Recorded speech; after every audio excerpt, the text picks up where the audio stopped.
Face front, true believers, because it's time for a special episode of Geek Bombast, as we look at the life and career of Stan Lee.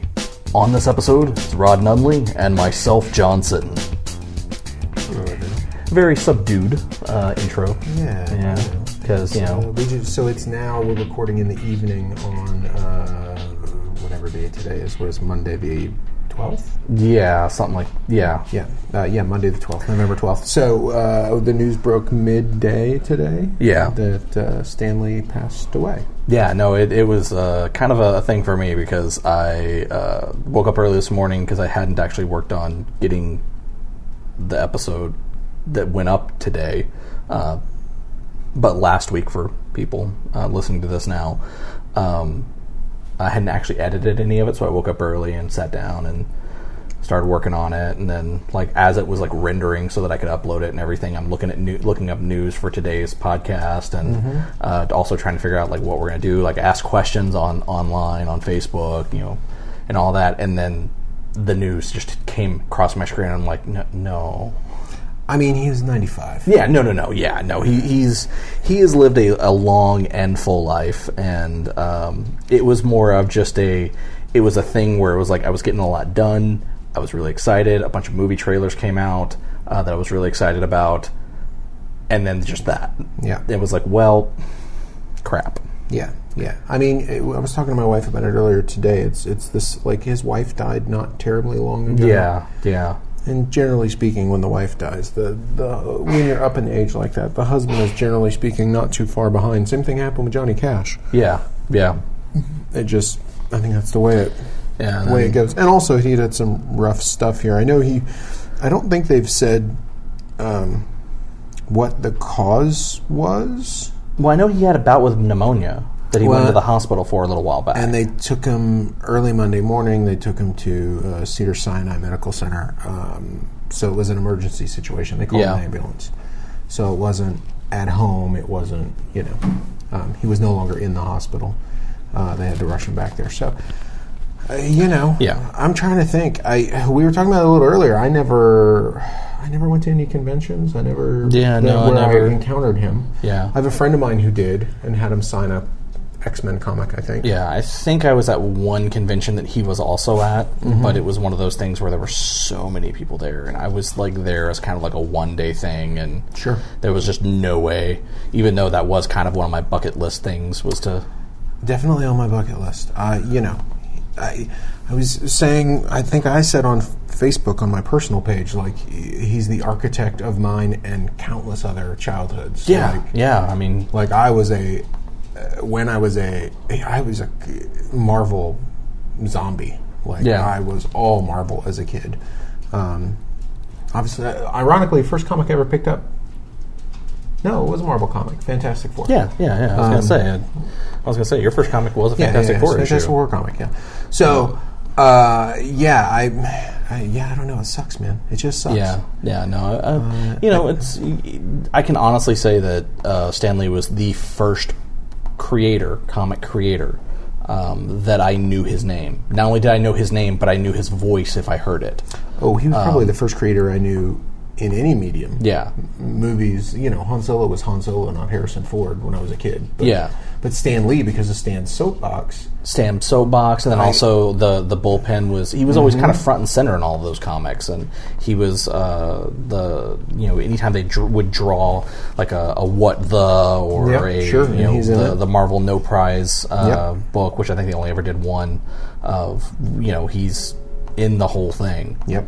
Absolutely. So he did, for me as well. Definitely, he was one of the very first people that I was like, oh, this is the person who makes the thing. Yeah. It's pretty crazy. Yeah. And then shortly after that, it was Jack Kirby. It was immediately followed by he's the guy that writes the stories and puts the dialogue on the page. Right. Oh, who's this other guy? Oh, that's Jack Kirby. That's the guy that drew all these amazing things. There's not... It doesn't give me 362 is what it's saying here on. This is Wikipedia, obviously, but it's saying number of characters he had a hand in creating, either that are created by Stan Lee. Obviously, he didn't do it by himself, but in some part created by him. 362 characters. So definitely... I mean, he had it... I mean, mind you, there's a lot of Marvel characters he didn't have his hand in, but I mean, he had his hand in pretty much the entire Marvel universe in some way, shape, or form. Yep, absolutely. So obviously people have been coming out of the woodwork to talk about him. We were talking right before we started recording. It's interesting. Obviously you've got people like Ryan Reynolds and Samuel L. Jackson and lots of famous people, but also the U.S. Army tweeted about the loss. NASA tweeted about the loss. The Los Angeles Dodgers tweeted about it. So it is, and my Facebook has been nothing but... Oh, yeah, no, of course. Stan Lee. Yeah. All day. That's been kind of the thing, and it was... I mean, like and seeing everyone posting their pictures or tributes or their pictures with or whatnot, or their comics with signatures. Or I had no idea how many people I knew who had met Stan Lee. Yeah. That definitely that was eye-opening. I was like, oh my goodness, like half of my Facebook feed is people posting their pictures of themselves with Stan Lee. Yeah, and then I had to figure out what I was going to post, and then I remembered I have an action figure of Stan Lee, so I took a picture of the action figure, and then I also busted out my Marvel Vault book, and then went through that and kind of found some choice Stan Lee pictures or whatnot that was in that. So I know you are more of a DC guy. But what was your first, do you know your first Marvel comic? Daredevil.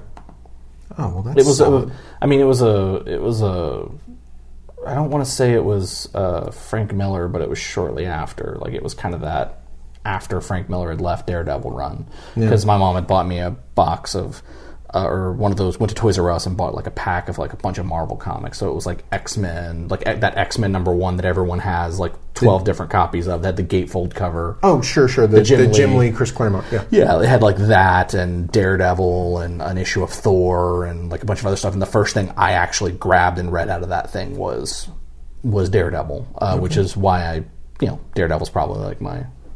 Daredevil's awesome. He's right up there now. And the only reason I'm more of a DC fan is just because of the fact that I just really like the Flash and Green Lantern. Oh, sorry. That's sorry. I'm scrolling through Twitter as we're sitting here talking, and hashtag Stan Lee is obviously trending, and somebody posted a let's call it an Avengers 3 tribute. Yeah. Well, I've seen a lot of people post the picture of Tony Stark right after the scene from, and then just say, and then post their thoughts about it. But it was just like, oof. But he like we said, he created a lot of characters. Like every favorite character I have of comic books. Yeah, Spider-Man. Almost every single one is directly related to him. Spider-Man, which the thing that's interesting to me, so I have my kid turns 6 tomorrow, literally tomorrow, and he has become in the last month. He's always been a superhero fan. His favorites were always the Hulk and Iron Man. And here in the last month, he has become obsessed with Spider-Man. He went as Spider-Man for Halloween. Nice. He got Spider-Man Legos for his birthday. Nice. I think he became obsessed because my wife and I were both playing the Spider-Man video game, and he saw us play it, and he thought it was the coolest thing in the world that we were controlling Spider-Man.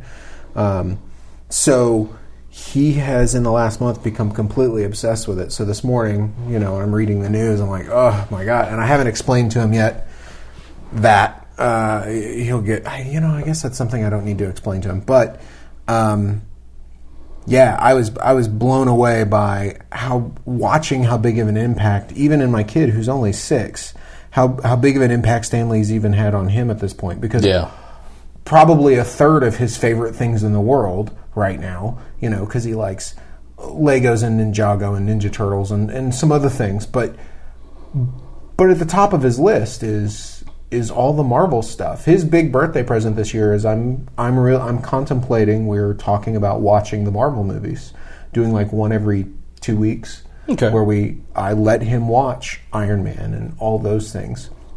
with me in the house, like, because some of that stuff's a little intense for him. But we're talking about it. And when I said that to him, like, yeah, maybe we can start watching these movies. You're getting older. There's some scary stuff. We'll have to talk about whether you're ready for that or not.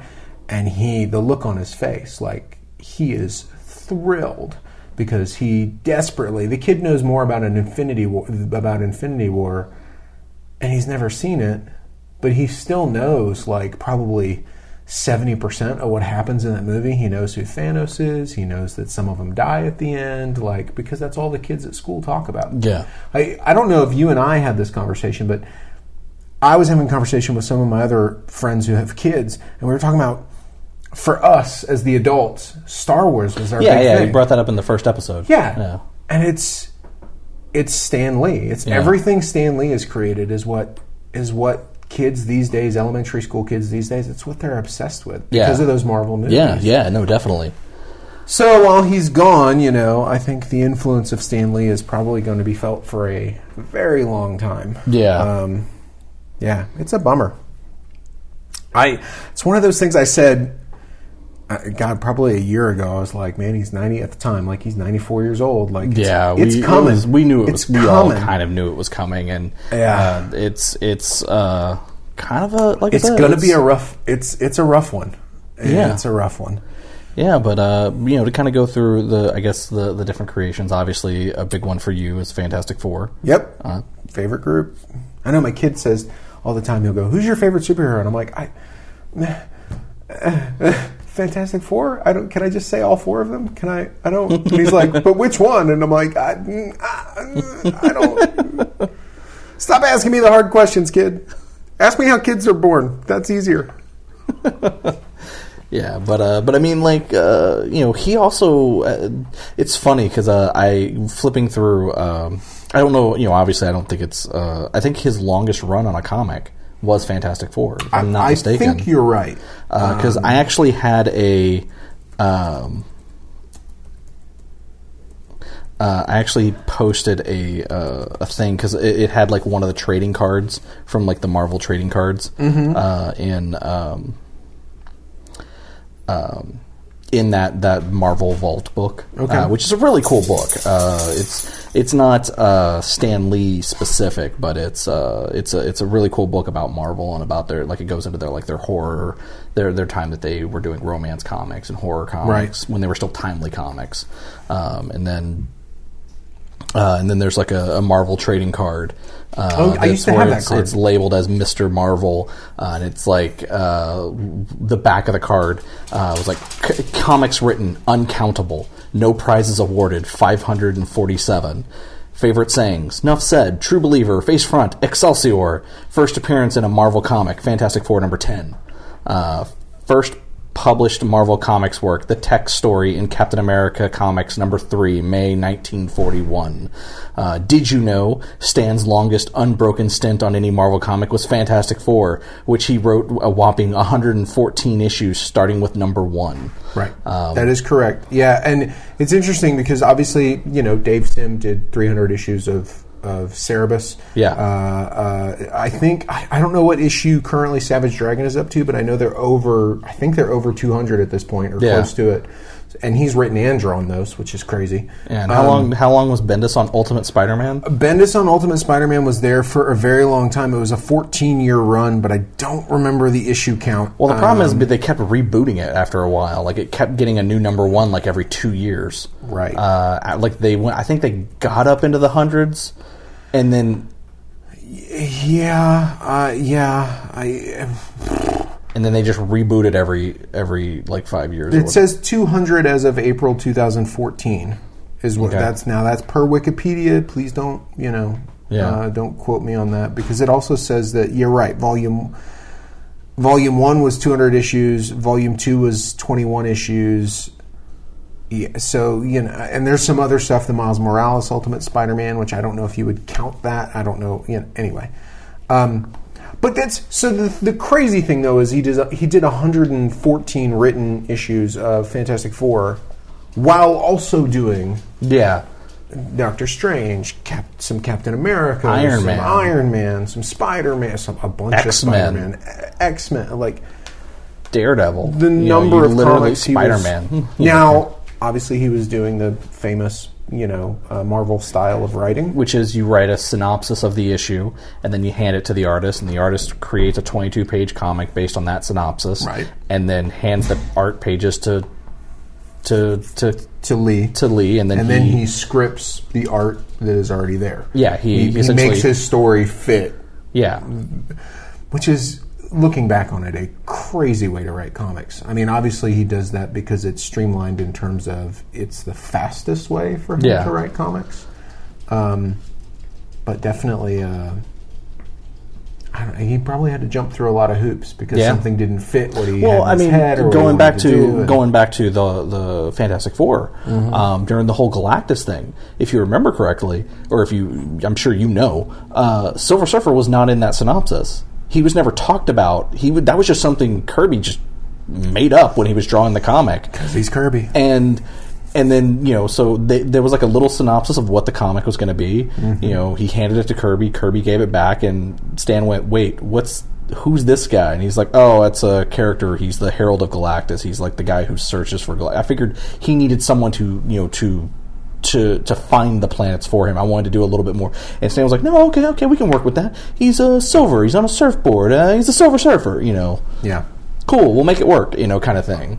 So... Interesting. Because I actually remember that story from, there was I think that was actually, Stan told that story on one of the extra features for one of the Fantastic Four movies, probably the Rise of the Silver Surfer movie. Yeah. Ooh, one of the few I don't own. Yeah. I don't. It's funny. I'm the world's biggest Fantastic Four fan. Therefore, I don't own any of the Fantastic Four movies. So the funny thing is, I own both Fantastic Four movies. Did you see the new one? Yeah, I saw it in theaters. The Trank one or whatever. Yeah. I've never seen it. How bad is it? It's not great. I mean, it's not. Is it worse than the two with Jessica Alba and Michael Chiklis and Captain America? A little bit worse. Like I don't. It's kind of hard to say. Like I don't think it's necessarily a bad movie. But it's not the Fantastic. Like if you had called that movie anything but Fantastic Four and kept everything else the same and changed the characters' names, I would actually say, it was a decent superhero flick. Interesting movie. It's just it was so far removed from what Fantastic Four was that it. Like I think all the actors did great in it. There's a lot of good people in it. Yeah. But no, those Fox movies though, the X-Men movies, which are basically kids movies. Yeah, the X-Men movies, the Daredevil, and then both of the Fantastic Four movies. The only reason I own all of those on DVD, outside of the fact that I actually enjoy the X-Men movies to a degree, they're not the best. The X-Men movies have not aged well, but for what they were at the time, they were fantastic. Yeah, but the reason I bought them all is because Fox went out of their way to make really good documentaries on the comics with interviews from everyone from Stan, anyone who was alive that ever wrote those comics or had any hands on those comics was in those documentaries, and they were really good. Okay. That was the only reason. That was the only reason I owned Daredevil, in all honesty, and those Fantastic Four movies. Chris Evans was excellent in the Fantastic Four movies. I thought. I liked his performance in those. I liked the look of the Silvers. There were tiny little bits and pieces in both of the Fantastic Four movies that I enjoyed, but they were mostly just not... They just felt like kids' movies. Yeah. Fantastic Four's never... Even the cartoon. There's been a couple of cartoons. They've not been great. Oh, man, I love that Fantastic Four cartoon. The one where they had the big four, anime style. Oh, I've actually never seen... Which one are you talking about? So I'm talking about the one from the 90s that aired alongside Iron Man, the Iron Man cartoon. I remember it in my head, but I don't remember if I liked it or not. Yeah, I'm a sucker for those cartoons that aired in that time. So that's just the me. 90s stuff. I had the X-Men cartoon from a kid, and he kind of liked them. Yeah, I just remember that Johnny Storm was voiced by one of the guys from 90210. Yeah. Okay. Yeah, it was, and he actually did okay with it until they decided to make Johnny Storm rap in an episode. Oof. And it's a terrible rap. It's just god awful, because apparently that actor was also trying to get into music. Oh, Brian Austin Green is the guy you're talking about. I think so. Yeah, he was also in Terminator. It's Brian Austin Green. He was in Terminator, and he had a failed rap. Attempt at a rap career. Yeah, so they had him do a Fantastic Four Johnny Storm flame on rap. So apparently, and I'll actually, I'm going to copy this and post it on our Facebook page. So you'll have already seen this if you're listening to the episode, probably. Variety magazine has posted all of clips to all of the Stan Lee cameos. Not just in the Marvel movies, but also in the Hulk made-for-TV movie. Yeah. So there was actually a YouTube video that already did that. Okay. I actually posted it to my personal Facebook. Oh, did you? Okay, well, we can share that one then. This is because this is all separate. These are all separate links. Oh, yeah. No, it's like one... Okay, This is it's not a supercut. It's like a supercut that goes all the way up to Infinity War. Okay. That includes everything from starting with the Trial of the Incredible Hulk, that's what this one starts with. That was it. Is the Trial of the Incredible Hulk from '89? Yeah. So and then also includes cartoons and TV show appearances and post that one. That's better. Yeah, the last cameo I saw was we just watched. It's out on Blu-ray now, and we just watched it at my kid's birthday party. We ended up putting it on. The Teen Titans Go movie. Which is not on there, but that is my favorite Stan Lee cameo. I have not seen that movie. I need to see it. There's a Stan Lee cameo in the DC Teen Titans cartoon, and it is without a doubt my favorite Stan I've actually Lee heard that cameo and anything he's ever done. It was amazing. Yeah, I've actually heard that. Yeah. It was actually, it might have been my favorite part in that movie. He's got two little quick cameos, and the first one's funny, and then they do the second one, and it's even better. It's great. So if you haven't seen that movie, watch it for the Stan Lee cameo alone. It's very, very good. And it is him. I looked at the credits. Yeah. No, I knew it was Stan Lee. Because, Stan Lee not doing his own cameo? Well, it's animated, so you never know. And also, he's 95.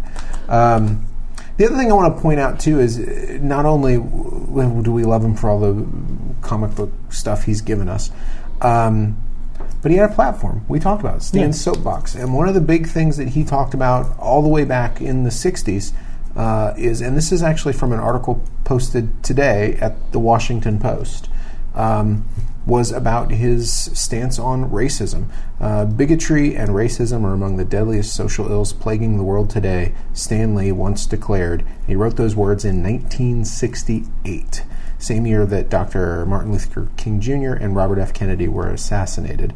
So from a very early time in Stan's soapbox, he was very adamant and outspoken about being anti-racist.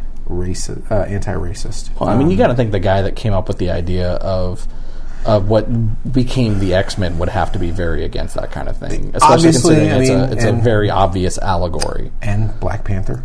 But, even having said that, look at the climate we live in today. Yeah. It had to be even harder back in 68 and 70 and, to be so outspoken about that. Yeah. Particularly with Comicsgate stuff going on. Yeah. So again, I think it's a very important that he not only was he creating all these wonderful superheroes, but he also acted out when asked about it. He acted out in a manner that would befit those superheroes. That's what I tell my kid every day. Yeah, we make good choices or bad choices, but if you want to be like those superheroes that you love, you have to make the good choices. Yeah, and that's actually something. You can really look at, again, his most popular character that he's created, which is Spider-Man. Mm-hmm. Spider-Man is a kid from Brooklyn who just wants to do good with what he has, and he wants to make sure that with his great power that he uses it to enrich the lives of everybody that he can. In the best way that he can, and that's all Stan, and that's all what Stan put into the character, that those good values and those good morals, and that's something that sits with everyone. With great power must also come great responsibility. That's a powerful message that kids are raised on now. I was raised on it, kind of thing. So it's, and I've always heard nothing but nice stories from people who met him in person about how he was very, very nice, very, always wanted to talk with people. Like I think I had a friend that shared a story that when he went to a convention and paid to get a picture with Stan, and he's like, well, I'm going to walk up and I'm going to take a picture with Stan, and Stan just the entire time, like before and after the picture, was just like, so what do you do? He's like, like what are your? He's like, oh, is that what makes you happy with life? Do you want to, or is there something more that you want to do? And if there is, you should do it, kind of thing. He's very much for, follow your dreams, very much wanting to, he calls everyone's true believers. I mean, that's... Yeah, I'm looking here at all these, all the Twitter stuff, all the people, all the photos. It's pretty crazy. Yeah. Having said that, one of the tweets that I'm sure us nerdy folk would want to know, we were talking about this right before we started recording, was his cameos. Yeah. We're fairly certain he's already recorded a cameo for Ms. Marvel, because that movie's about to come out. But also, the Russo brothers confirmed today via Twitter that he has already recorded, filmed his cameo for Avengers 4. Yeah. So he will be in that. Probably be his last cameo. Yeah. Which is kind of also fitting, considering Avengers 4 is building up to be kind of the end of an era for the Marvel films. Yep. So it's kind of fitting that he at least was able to cameo up till there. Yeah, I don't disagree with that. And my guess is you're going to get Stan Lee cameos in the rest of the movies from now on anyway. You're going to get a photo in the background. It's just like the Netflix shows, while they didn't have, outside of the commercial that was done of Stan Lee in the car talking about heroes for Defenders. Outside of that commercial, all of the episodes, every time you go into a police station, there's a picture of Stan as Officer of the Month. I didn't know that. Yeah. That's awesome. If you actually go watch any of the episodes where... I'm going to go back and look for that. That's pretty cool. Yeah, there's even like posters where it's like Neighborhood Watch, and it's another picture of him. Like there's pictures of Stan all throughout those, since they couldn't actually physically get him to be there for the show. But even if you take away, the thing I think I will always respect about Stan is that, aside from the characters that he wrote and the values he instilled in his characters, and if you say what you will, it was considered a game changer when he started writing superheroes, because he basically went, well, what if these people were just people? What if they had real problems? Well, that's the thing. The difference, we've always said the real difference, and this is not the case anymore, obviously, but the real difference back in the day between Marvel Comics and DC Comics was DC Comics, there weren't any real life struggles. The characters that, Superman didn't have to worry about paying his bills or, having a bad day or, whatever. And that was the big difference. Marvel Comics were characters that you identified with. Good guys or bad guys. Yeah. They were characters that you identified with. And that was definitely, it took we would say Marvel Comics were super popular when they were first launched, but really it was in the 70s when they really took off. And that was because college kids were reading them. And then so Stan was going off and doing campus tours and speech, like he was being invited to colleges to talk about comic books, and because he wasn't writing comics for little kids, because the kids will read up to, he writes something that's simple enough that a kid could read it, but you can infer more of it as you get older. Yep. I read some comics from time to time. We don't read a ton of comics, but we read a lot of superhero stories, and a lot of the superhero books that my kid and I are reading, when I read to him at night before he goes to bed, a lot of those are, he needs to pay his bill. We're reading a lot of Spider-Man right now. He needs to pay his bills. He needs to help his Aunt May. He needs to blah, blah, blah. It's half of the stories that we're reading in this Spider-Man book collection of stories. It's not just he punches bad guys. It's he has to do this thing, and he has to punch bad guys. There's a couple of the stories in the book where there's no villain. It's just him trying to help people or trying to overcome an obstacle to help his family or his friends or whatever. And that's something that Stan Lee started doing that nobody else was doing. It's a game changer. Yeah, and even if you look at the X-Men, there were issues where there was no villain of the issue, and the villain was racism. Like, that was bigotry, and that's them deep, man. That's deep. And them having to to hold themselves back because they don't know what they're doing. Right. They're preaching hate, but they were taught that hate. Right. We've got to we've got to show them that we're not the monsters they think we are, and then that way, maybe we can change their mind, or we can at least show their kids that their parents are wrong. Right. Yeah. Ugh. And then just kind of looking at it, I mean, he's kind of like that with all of his characters, though. I mean, you look at the Hulk, and there is a whole thing, he maybe unintentionally dealing with mental illness and rage issues, and that's kind of that I don't think a lot of people really dealt with until much later in the comics for the Hulk.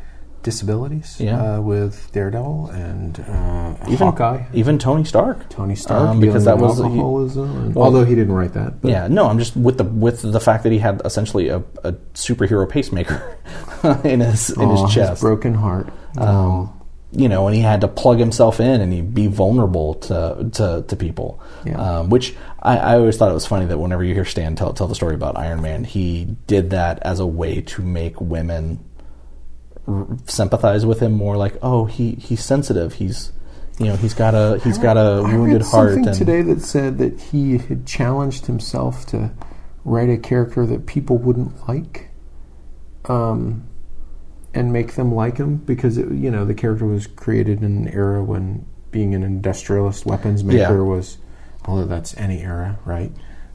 Kids aren't going to like people that make. I don't know the volition. I think there's probably a little bit of truth to it. Maybe a touch of it, yeah. Maybe an unintentional one at first, but after he realized it. Say what you will about him, but a lot of things that you read or hear about him, you have to take sometimes with a grain of salt, because he was the greatest self-promoter on the planet. Yeah, like nobody could tell a marketing, right? Like he's a salesman. He was doing branding before anybody. Yeah, he was a salesman through and through. I mean, he could pitch you anything. Like literally, he could make himself reading the phone book sound entertaining. Yeah, and he would make you want to give him money for him to do that. Whether him write it in a comic or actually talk to you in person. Like, that's one of the things, is he was a salesman through and through. For better or for worse in some cases. Because he definitely was full of some hot air at a lot of points. Yeah, I mean, he constantly would forget to credit some of his co-creators. Mm-hmm. I think he got better at that. He did. The older he got. I think, and I actually do feel like it was never intentional. Like, he never went like, I'm not going to credit them, I'm going to take all the credit for myself. Things were done. It was just, he was the one that was out there. His was the one that was named on the writing line, and because it's a better story. Huh? It's a cleaner story. Yeah, and he just got, because people were contacting him, so it was like, well, yeah, I created this because, and then because it was easier to say, not really meant to be any insult to anyone later. And I've, say what you will, he did get better about that, and then also due to old age, unfortunately, sometimes he's told some of those stories so many times that even if they weren't true, he wouldn't know it. Yeah. He doesn't even know what the truth is anymore in some of those cases. And that's it's unfortunate, but that was also Stan. Like, he did, I mean, like I said, there were times where he did nothing but give credit. Like, I really appreciated that, watching that extra feature on the Fantastic Four Rise of the Silver Surfer DVD, because he did credit Jack Kirby for a lot of stuff on that. Well, it's because Jack Kirby would have beat him up. Yeah, well. But yeah, so I mean, that's I don't know. Yeah, it's a weird day for sure. Yeah, it's been a weird coming into this, and I actually didn't really know what we were going to talk about with being Stan Lee at the forefront of it. The most important person to have, the most important influence in comic books, I would say. I mean, say what you will about the visual style of Jack Kirby, but in terms of not only story writing, not only character creation, setting all that aside, in terms of promotion. Problem is, Kirby could be a genius all day long, and Ditko could be an amazing designer all day long, but if you didn't have Stan Lee out there being a salesman pushing the comics, then you wouldn't definitely have comic books as they exist today. Yeah. Yeah, so, I mean, the other thing is you got to think about, and this is something someone else pointed out to me. Speaking of Ditko, he passed away earlier this year. He did indeed. On my birthday, no less. I didn't even realize that. So, I mean, if you think about it, the two creators of Spider-Man died in the same year. Oof. It's a rough year. Yeah. But yeah. I read Spider-Man to my kid this evening before he went to bed. Nice. So, yeah. And actually tomorrow he wants to put together his Spider-Man Lego set. Nice. So Spider-Man and Scorpion. Okay. Yeah. That's cool. He got two. He got a Spider-Man and Scorpion and a Spider-Man. This is interesting for you, John. He got a Spider-Man and Scorpion playset and a Spider-Man and Sandman playset. And I believe the Spider-Man and Sandman playset is him in the Scarlet Spider costume. Oh, nice. Yeah. So they did two of the different costumes, which I thought was interesting. I know that for the Lego sets, they do a lot of the different costumes and things like that. So. The Scarlet Spider went through me. I mean, I was like, oh, that's... Yeah, I guess if you're going to do it... I thought... I mean, I guess I don't know. I mean, there's still a Scarlet Spider comic. I always feel like that's not that popular outside of comic books. I don't know that... I didn't realize that would be a recognizable costume outside of comic book readers. But I could totally be wrong. I mean, I can say that, strangely enough, for Scarlet Spider, it's been in enough places. It has endured. And they even tried to redesign it unsuccessfully, and then immediately went back to the... Because, they brought Ben Reilly back. It looks awesome in the... they redesigned the texture of the costume for the video game. Yeah, and it looks awesome. Oh, yeah. No, I played most of the video game with that costume. I still haven't gotten the cell-shaded costume, which makes me frustrated. Yeah, it's a really good... That's all I want is that cell-shaded costume. Also, good cameo by Stan Lee in that game as well. Yeah, actually, I really liked the cameo in that one. It was actually very good, yes. I agree with that. Still not as good as the Teen Titans cameo, but very good. I can lend that to you. You can watch it if you want. Yeah. Anyway. But yeah, no. Just trying to think of what... I mean, just out of curiosity, did you ever read any of the Stan Lee's DC Just Imagine books? When they came out, yes. And I was hoping you would not ask me this question because I don't remember them very well. Yeah. I remember not liking them. Oh, no, I agree with you. I remember, say what you will about Stan Lee, and even going back and reading, I have the Amazing Spider-Man Omnibus, the original run, and I've got I've got Volume 2, I don't have Volume 1, but I have Volume 2 of the Fantastic Four Omnibus, and the writing is dated. That's the thing, right? You have to take it with a big block of salt, the old stuff. Because it's written in a different era for a different audience in a different time. Yeah. But the Just Imagine stuff was, I just remember thinking, oh, this feels just as dated as his original run on Spider-Man, and that's a problem. Yeah. But yeah, it was an interesting idea. Yeah. Oh no, it definitely was. I remember I liked the Green Lantern concept because wasn't it a person who was holding a lantern on a stick, and it was very strange and ethereal. Am I wrong? You're thinking of a different... Am I thinking of an Elseworld thing? You're thinking of there was a alternate line where they did something similar where it was a guy with a stick. Yeah. No, this one was a guy who was made entirely of light and had a Green Lantern symbol on his chest. Oh, okay. And, but I think he was tied to Earth in some way, shape, or form. It was it almost turned him into Swamp Thing, I think. Oh wow, okay. Where he was the embodiment of the Earth or something like that. I can't remember the exact. I'm Google searching the images right now so I can see what it looks like. Oh yeah, the Batman looked more like a bat.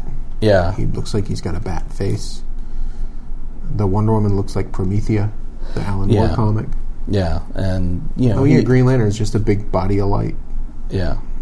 Superman's all crazy looking. Yeah, I mean, he kept the base of what the characters were to a degree, Amazon, Wonder Woman being an Amazonian style character, right? Superman being an alien from another planet, Batman being a regular person with no powers. He kept that, but then twisted them on their, instead of Batman being Playboy Bruce Wayne, he was some guy who had got arrested for... The Flash looks like he's wearing an ice skating suit. Yeah. Yeah. With rainbow streaks behind him. Yeah. But yeah, it was like I remember the Batman one vividly because it was. Is he actually a bat? No. It's just a mask. He was an African American person who was wrongly accused of a crime and went to prison for like 10 years, and then got out. Nice. And decided to put his, for whatever reason, I forget the reason why, but he actually made the costume and decided to fight crime to prevent anyone from going to prison accidentally, like he did, or something like that. The Shazam one looks crazy. Yeah, Shazam one was like very monster. Yeah. And then like the Superman one was he was a cop who was chasing a criminal and got stranded on Earth. Oh, cool. And it's the concepts themselves weren't my problem. Obviously, my problem was just the writing was. Yeah, they weren't great. It was not awesome. I've actually been curious because Shudder has a TV series that's branded Stan Lee's Lucky Man. Okay, it's about a guy who can change luck, but if he does, it has consequences. Sure. You know. I don't really know the specifics of it. I haven't watched it yet. A troubled London cop whose fortunes change when he's given a lucky bracelet. Yeah. But apparently it's. I've heard some people say it's decent. Like it's not bad. I think Stan Lee just came up with the concept. His name is. It's created by Stan Lee and a guy named Neil Biswas. Yeah. And so my assumption is, because it was a TV show, my assumption is he's not writing any of this stuff. Yeah, I assume it was like what was that cartoon? Was it Stripperella? It was Stripperella. Yeah, where it was just like Pamela Anderson. where he just kind of came up with an idea and then handed it off to a team, and then they were like, "Oh, this character was created by Stan Lee." And I always wondered, like, and look, this is maybe the cynical person in me, but I always wondered, like, did he come up with a concept, or did someone in his office come up with a concept and he put his name on it so that the company could get a check, and then it's got the power of his name behind it. Like, I don't know. Yeah. I don't know. I have nothing to base that on. I just have a hard time. I had a hard time as a young man reconciling the fact that that's the guy who created Spider-Man also is supposed to be the guy who created Stripperella.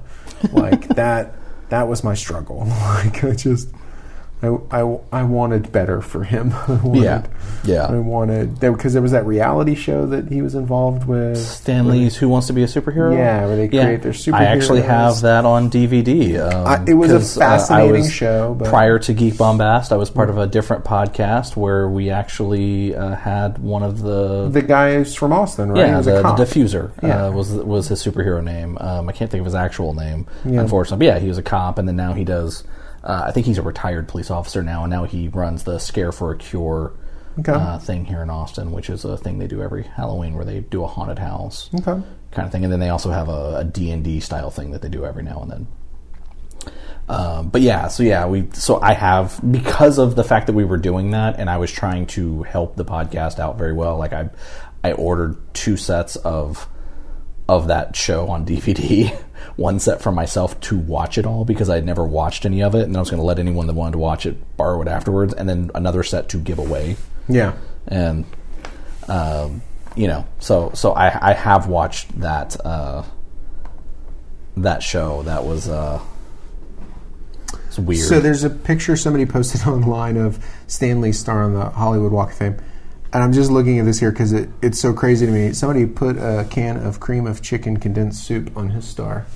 There's a note here. Thank you for all the good times and the soup in that dream last year. Rest in peace. So apparently somebody had a dream where Stan Lee gave him some soup. One thing I always also remember is pretty funny. At one point Marvel was trying to do this kind of like online presence where they actually had like it was kind of like an AOL section of AOL or whatever where you go to it and there's like all these different things and you had Marvel writers actually interacting with fans.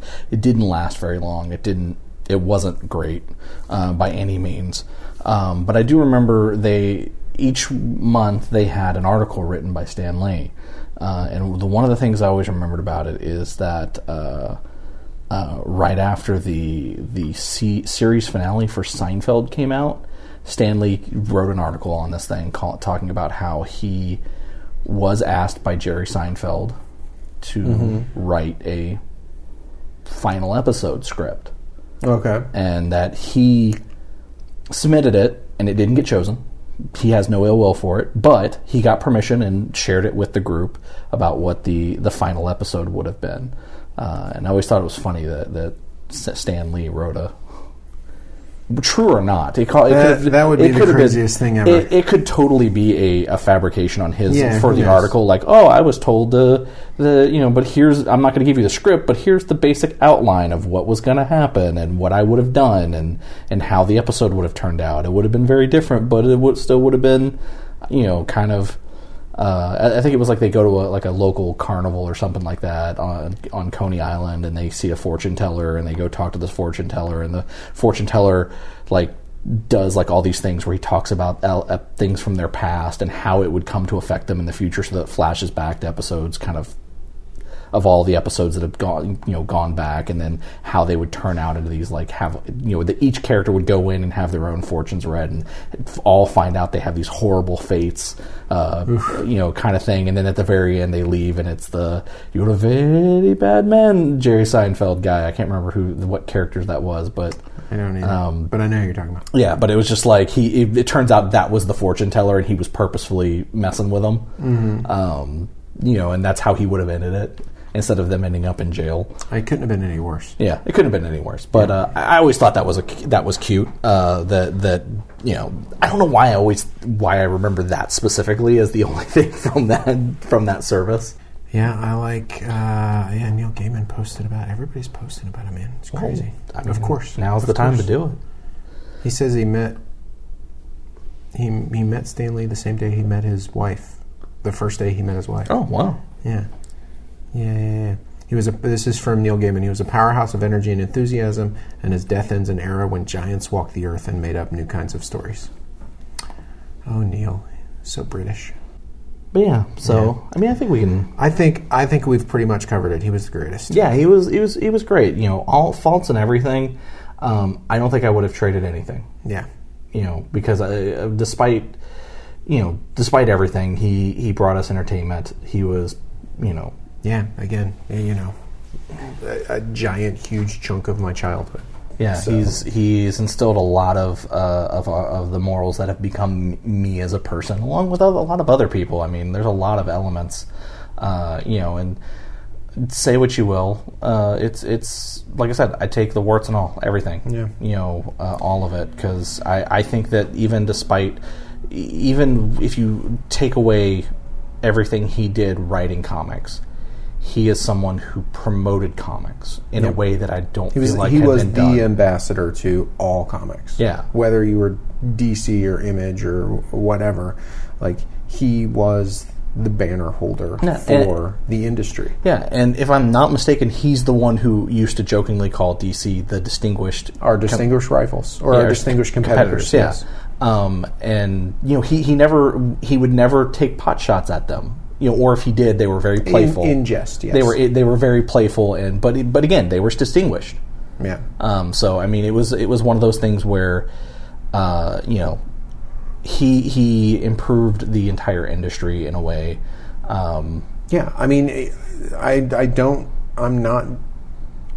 feel like we're exaggerating when we say if it wasn't for Stan Lee, even setting aside his character creations, if it wasn't for Stan Lee, the industry wouldn't be where it is today, because the hard work of bringing comics into mainstream was started in the 60s and 70s. Yeah. And it was his work in the 60s and 70s, and to an extent into the 80s, that paved the way for comics to become what they are today. We don't like to talk about the time that he was editor-in-chief, or that he was running Marvel. Well, there was a dark time for that. But he was not a perfect man. Yeah, again, warts and all. He will be missed. Yeah. Thank you for listening to this episode. Obviously, next week we'll be back to our regularly scheduled episode. Yeah, regularly scheduled format and episodes. For everyone who submitted questions that I asked for on Facebook earlier, the day that we're recording this, do not worry. I'm going to keep your questions. We're going to ask them on the next episode. And then, if you do want to send in, maybe you didn't submit a question, you can always... you son of a bitch. You can always submit them to us on through email, geekbombast@gmail.com. We're on Twitter @geekbombast. We're on Facebook @geekbombast. We also have an Instagram account now. What is that? @geekbombast. Oh, thank God. Instagram.com. Yeah, /Geek Bombast. I was worried. And I thought it was funny. The first picture that was posted on it was of my dog. Oh, okay. You know what's funny? I was just about to make a joke that was like, it's not @Puppy Slapper. Yeah, no, but no, it's @Geek Bombast. There's a picture of your dog. Well, I'm going to get on there and post a picture of my dog. So you suck it. My dog's just as cute. Yeah, good luck with finding out the password. Less hyper. I'll direct post it. I'll reply to your post with my dog. I don't think that's how Instagram works. I don't know. Yeah, you can reply. I don't know if you can reply with photos. Yeah. You're right. You may not be able to reply. Yeah, you can't reply with photos. I only use Instagram every day. To be fair, the second photo that I posted was the thing that you posted as the banner with the DVD spelling out, because I was like, okay, I need something on there other than pictures of my dog. Other than a picture of my dog. I did that as a joke because I thought it would be funny. What's your dog's name? Joy. Okay. I just found one of my favorite pictures of my dog. Yeah, sure. Recently. Hey, man, you don't have to. Don't feel the need to defend posting of dog photos. I am definitely a dog poster. Yeah, but as far as I'm really happy that we're. You may not know this, but I may not. We're getting Geek Bombast in more places than we've ever been before. Oh, that's good. Because we're on iTunes. Yes, we're on Spotify now. Yeah, we're on Spotify now. Fucking A, man, Spotify. I shouldn't cuss so much. I'm sorry. No, it's okay. I only got to put this up as labeled clean. I know. I'm sorry. I'm sorry. But no, we're on Spotify. We're on Stitcher. We're on. I'm within the next half a month, 2 weeks, 3 weeks. I can get us on iHeartRadio. Okay, cool. That's, we're cross-platform, baby. So we're trying to get into as many places as people want to listen. That's right. So if you would prefer one thing or the Send other, me your address. I'll put it in. I'll record it to tape. I'll stand outside your window, John Cusack style, with a boombox, and just play it at full volume. Don't tempt people. They'll seriously. Don't do that. Don't listen to Rod on that. Don't send us your address. But yeah. So there's that. We also have our YouTube channel. As I explained in the last episode that you were not on, Rod. Yeah, no, it happens. We started a new YouTube channel. If you haven't, please go subscribe to that new YouTube channel. I will do that. But if you're going on YouTube and doing a search for Geek Bombast, the first thing that comes up is our old channel, because they have more right now. It's got more hits than the new one. No, it's because it actually has the name Geek Bombast, and I can't change it until. Okay. Because you've got to swap them out once we beat it and there's certain things you have to do, requisites you have to meet before you can change before you can actually have a named YouTube channel. So right now it's like our YouTube is like ID and a bunch of numbers and letters. Okay. So if you do a search for Geek Bombast, the first couple things will pop. The first thing that pops up is our Geek Bombast Extra page. There's actually a logo that says GB Extra, so you'll know that that's not the right one. Though if you go to that page, there's a sidebar link that links you to the correct one. So if you go to the old Geek Bombast pages, it will connect you to the correct one. There's a link to it. Okay, but if you just do a search, the first or the second and third things that come up are these episodes. Oh, okay, good. And of course, click on one of those. We will make this easier for you in the future. Yeah. So please click on one of those. Subscribe to us on YouTube so that we can get the necessary number of subscribers so that we can change all that information, and then that just helps us out. It helps us out a whole lot, and we really appreciate it. John, I'm going to do that right now. Oh, you can go ahead and do that. I'm doing it as we speak. All right, cool. I think that's... Is the first episode called The Return? It is called The Return. There it is. It was super easy. I just typed Geek Bombast, and then I just found the first episode. The episode image? Which has an excellent image. And now I'm going to go... Because I had to... it's the return image for the Fantastic Four, I changed it up so it's only 3 people. That's right. You did that. Now wait, is this it? Yeah, that's it. And now I've subscribed. Yeah. So we have 29 now because I subscribed. Yeah. That's right, I helped. So, but yeah, we're trying to hit up to 100. 100 is the goal. of subscribers. You guys are slackers. Get on here and hit subscribe. If I can do this, you can do it. Because I'm basically useless at this stuff. Yeah. But I will say, you definitely want to subscribe, not only because you're going to get episodes of the podcast between now and January, but hopefully we're going to have some other stuff on there starting in the new year.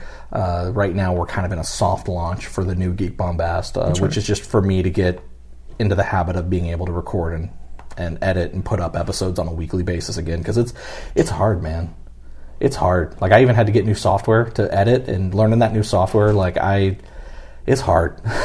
It's a hard life, man. It's hard, but you know what? I enjoy it. That's why I'm glad you do all the work. Yeah, and I enjoy it though. So we'll see how that all goes. But I think the only thing left to say is enough said. Enough said.